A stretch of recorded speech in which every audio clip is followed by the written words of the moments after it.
Hi friends, నిన్న కేరళలో ఒక విషయం బస్సుది ఒక వైరల్ అయిపోయింది వీడియో. ఆ వీడియోలో మనం చూస్తూ ఉండొచ్చు. ఆ అమ్మాయి కావాలని చేతు ఇలా ఇలా అని తలగడం చూడొచ్చు. మీరు గమనించారా? ఆ అమ్మాయికి ఆ వీడియో ఏం చేసిందంటే తీసి సోషల్ మీడియాలో పెట్టడం వల్ల వైరల్ అయింది. వైరల్ అవడంతో ఆ వ్యక్తి ఎవరైతే ఆ సేల్స్మెన్ ఆయన ఉన్నాడో ఆయన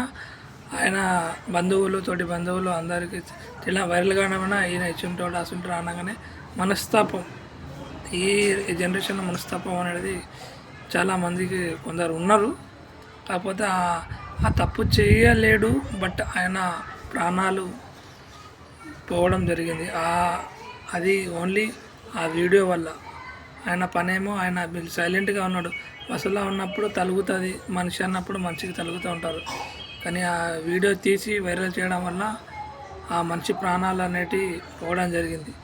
ఆమెకు అంత ప్రాబ్లం ఉంటే పక్క వాళ్ళకి చెప్పనుండే, వాళ్ళు మాట్లాడుతుండే, వాళ్ళు ఏదో ఒక బస్ డ్రైవర్ చెప్పనుండే, కండక్టర్ చెప్పనుండే, అంతమంది ఉన్నారు కానీ ఎవరికి చెప్పలే.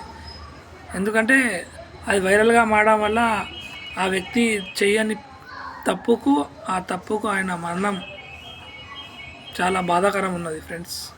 ఇటువంటి వీడియోలు చేసేవాళ్ళు దయచేసి ఇంకొక ప్రాణాలను తీయడం అనేది అది చాలా దురదృష్టకరం ఫ్రెండ్స్.